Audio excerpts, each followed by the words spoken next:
listen. Woo.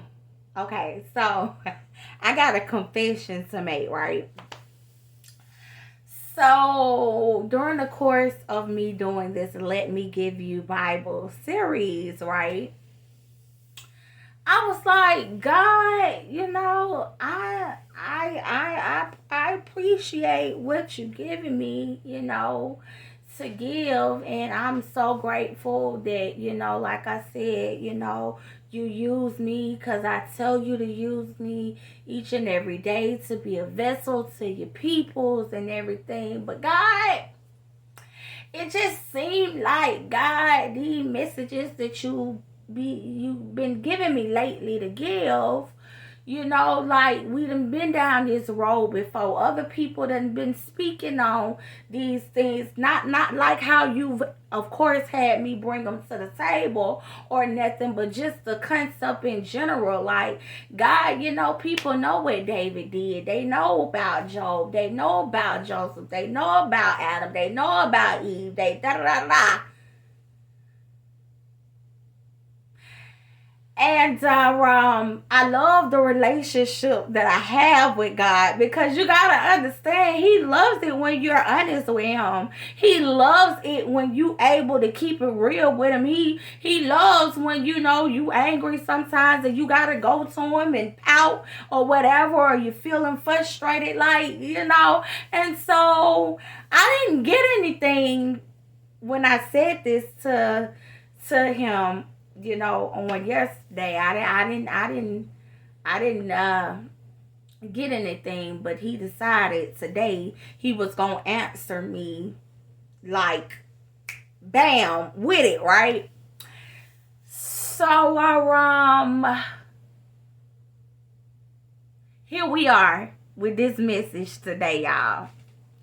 And I'm so excited about it because He blew my mind. Like, I'm in the kitchen cooking and literally had a whole praise, shout, or whatever. So now, here we go.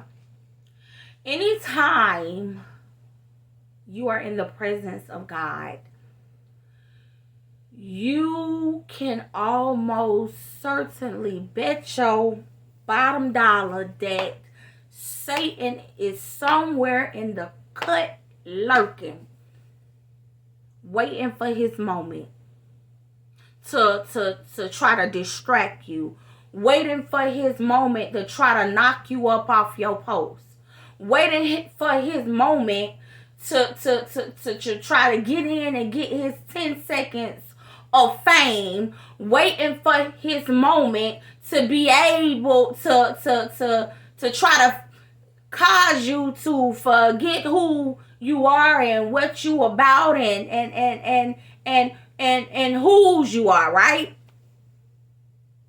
And so Adam, Eve knows all about that when you look in the garden, right? Because here comes Satan coming out the Whitworths from lurking, bothering them. Or what about, even with the whole situation when it came down to Jesus, Judas had to have been in close proximity, right? Enough to have been able to have been recruited by Jesus as a disciple in the first place, right? And so God say, watch this. God say, now take them to what happened. So let me give you Bible. Now, if you turn to John chapter 19, verses 17 all the way down to verses 42, right? It tells the details of Jesus being crucified. And I gotta get this right, because if you get it, it's gonna woo, okay? In the beginning, back in Genesis, right? In the garden, you have Eve and you have Satan in the form of a serpent. And Eve opens her mouth to speak to the serpent. And things didn't go so well, right? Then you fast forward on down the line to John, like I said, and you got Jesus literally is on the way to be crucified. And it's not that you don't got Satan running his mouth, right? Because he moving all over the place. He's literally asking questions, got flesh asking questions, because now he in the form of flesh, right? He is not a serpent, but in the form of flesh, and he's moving all about and bouncing off of different people, literally taunting Jesus as he's carrying a wooden cross on his back. He's literally taunting them and asking them, are you the King of Jews? You really are you really the King, Jesus of Nazareth? And the whole time that all this stuff is going on and all these accusations and etc., Jesus is silent. His mouth is closed. Forget all about closed mouths don't get fed around here, because when it's about God and his business, you gonna see just how good Jesus ate in the end, right? So they accuse him, and mind you, they're connecting him with where he was birthed at, right?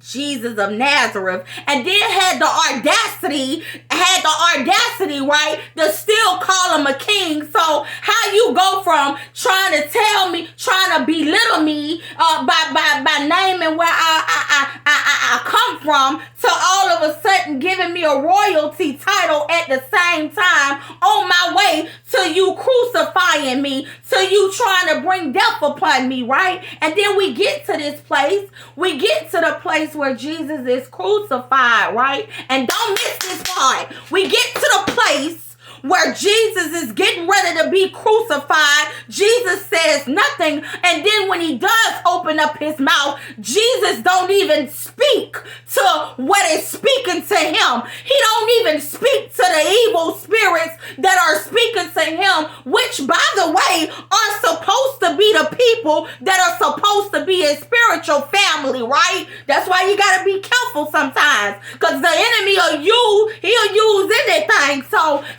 he don't even bother to speak to them. He speaks to God, and the words he spit out is, Father, have mercy on them, for they know not what he do. And then for they know not what they do. And then the next thing he says, it is finished. But watch this. When it was all said and done, right? When Jesus had then bowed his head and died, right? I need you to catch the part that's in verse 41 and 42. This place where he was a garden that had an empty tomb that they literally placed Jesus in, right?